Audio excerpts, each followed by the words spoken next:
I don't know if you know this, but every single wedding you've ever been to is like this. It's a reenactment. It's a play. It's a drama of another story, a cosmic story of redemption, a story of God sending his son to rescue his bride, to redeem her, to purify her, and then to present her to himself. That's what every single marriage is displaying. So we've seen three things so far: anticipation, gravity, and extravagance. Marriage is worth waiting for and being excited about. It's worth the seriousness that comes with it, and it's worth celebrating. But you've been to weddings where all of those things are there, right? You've been to weddings where they're so excited and antsy, and the service is surreal. Maybe you cry during it, and then you get to the ceremony, and it's a great party. You can tell they spent so much time and effort and everything into it, but there's still something missing, or else that's just going to be a night. That's just going to be a fun party. What about a wedding gives us something to walk away with, whether you're single or whether you're married? Something that will sustain us the next morning. Something that will sustain you when you wake up face to face with your spouse and maybe that's not the person you thought you were marrying. What's going to sustain you? Look at verse 11. Go out, O daughters of Zion, and look upon King Solomon with the crown with which his mother crowned him on the day of his wedding, on the day of the gladness of his heart. Throughout this passage, we've seen a progression. Maybe you've noticed it, but this bride, she's drawn our attention to something out in the distance. Then she shows us it's Solomon's entourage. Then it's his men. Then it's his carriage. And now she points our eyes directly on to King Solomon himself. And this whole time, she's been counseling these daughters of Jerusalem, or daughters of Zion. She's been counseling them from way back early in chapter 1. And right here, it's like she's saying to them, hey, take a good long look at this king. That's the kind of man you want. This is the kind of marriage you want. Don't settle for anything less. This is it. But the last thing she wants them to see about him, is his joy. It's his gladness. And this is the last ingredient that is the beginning of every healthy marriage. It's joy. And it's interesting here that this is the only verse in all of Song of Solomon that either says wedding or gladness or joy. And they're smashed right together in two lines. They're equated with one another. It's Hebrew parallel to go on the day of his wedding, equal sign, on the day of the gladness of his heart. They're equated with one another, which tells us that the end, the telos, the goal of romance is marriage. It's not sex. It's definitely not dating.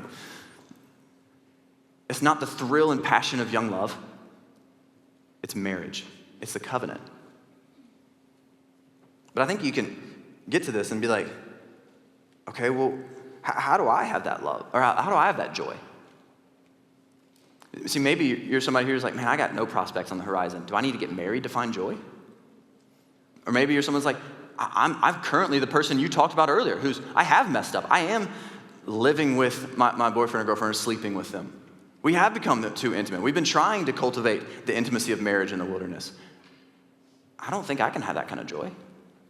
Maybe you've been hurt on the other side of a relationship. Maybe somebody's deeply hurt you that you've been in love with. Can you have that kind of joy? Let me flip the question and ask a different question. I think this will help us actually answer that original question. Do you know the best way to make sure that you don't have joy as a single, as a married person, is to make marriage everything? Make it bear the weight of all of your hopes and all of your dreams and all of your expectations. Make marriage your salvation. And it's the best way to ensure that you won't actually be able to enjoy it. Let me put it like this. Do you know that all of us approach the idea of marriage or marriage itself with a kind of story in mind? We all come with a different story to it. It might be a story of romance. You think, if I can just get married, or now that I am married, I can finally have the romance or the sex that I've been looking for. Or maybe it's a story of satisfaction. I'll finally be satisfied because I can have the company of another person. Maybe it's a story of security. I feel so insecure in life, but I'll finally be secure if I can have another person to take care of me. Maybe it's a story of significance. I can finally be somebody because I know that somebody else wants to spend the rest of their life with me. But when that happens, you're going to face a number of stumbling blocks every single day of your life. Things that remind you that your story is not brought to completion, that salvation isn't in marriage. Because what happens when your wife or your husband lies to you for the first time? What happens when you find out that the sex is not as satisfying as you thought it was going to be? What happens when you get 10 years down the road and you have a house full of kids and you realize that this person doesn't want anything to do with you anymore? Your whole world will shatter. And there's a normal shattering that should happen if those things happen. But it should not eat you alive and crush you into despair. But that's exactly what will happen. One of three things will happen if your salvation is marriage. Either you will despair because that person could not bear the weight of your hopes and your dreams and your expectations. Or you'll crush your spouse because you'll continue to demand that they do meet those things. Or you'll cheat because you'll go and try to find another avenue. You'll go try to find another person who will satisfy those desires of your heart.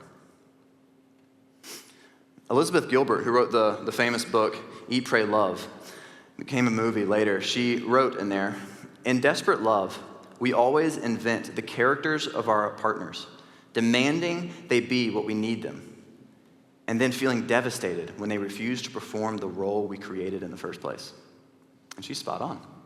Now, her advice is terrible because she then abandons her husband and goes and tries to find happiness all over the globe, eventually lands with an exotic relationship with a guy from Bali who's her soulmate, apparently. But then she's had 4 more soulmates since then. And so that can't be the answer. That can't be the joy that we're looking for. That can't be the gladness of heart that Solomon is describing here. So then where do we find it? I think this couple that we've been reading about would counsel us by looking us in the eye and saying that we need a different story. We need a story that we're not at the center of. And that's really been the secret to their happy marriage the whole time. Is that in the background, they've actually been acting out, reenacting an entirely other story. Can you remember another place in your Bible where you see something coming up out of the wilderness led by a pillar or a column of smoke or a cloud? Where people, men, carried on their shoulders poles that carried this tent-like structure filled with wood, and precious metals, burning fragrance as they come up out of the south into the land. Sounds like the Exodus, doesn't it? It sounds like when God rescued his people out of Egypt, led them through the wilderness with the cloud of smoke, gave them his tabernacle and the Ark of the Covenant that they protected, and then they entered into the land. And that's exactly what this couple is doing. They're acting out the drama of their national identity, their national redemption. Why would they go through all of this trouble? Because they want everyone to know, who's watching, that their marriage and their wedding is not ultimately about them. And that's the best news in the entire world. I don't know if you know this, but every single wedding you've ever been to is like this. It's a reenactment. It's a play. It's a drama of another story, a cosmic story of redemption, a story of God sending his son to rescue his bride, to redeem her, to purify her, and then to present her to himself. That's what every single marriage is displaying. Let me read you this. Don't turn there. This is Revelation 19. It says, "Then I heard what seemed to be the voice of a great multitude, like the roar of many waters, and like the sound of mighty peals of thunder, crying out, 'Hallelujah! For the Lord our God, the Almighty reigns. Let us rejoice and exult and give him the glory. For the marriage of the Lamb has come, and his bride has made herself ready. It was granted her to clothe herself with fine linen, bright and pure. For the linen is the righteous deeds of the saints.' And the angel said to me, 'Write this: Blessed are those who are invited to the marriage supper of the Lamb.'" This is what every single marriage is pointing to. When you see the bride walking down the aisle, She represents the church being presented pure and blameless before her spouse, the groom, Jesus Christ. And she wears beautiful white, not because of her own purity, but because of the purity of Christ that he has given her. And this is why when you sit at a wedding, you feel like you're on the precipice of something transcendent, don't you? That this feels bigger than just a 5 o'clock Saturday afternoon.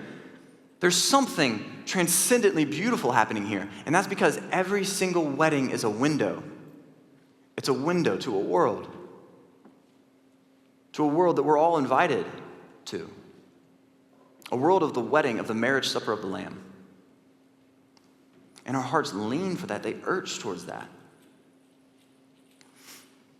And unless you see that, you won't know the kind of joy of the wedding day. But if you do see it, if every single time you sit in a wedding and you see the bride come down, whether it's you or somebody else, every time you look up and you see the groom and you wish it was you or somebody else, or it is you, you'll have the eyes to see that there's something transcendent happening here. It's a reenactment of the church being presented to her beloved spouse, Jesus Christ.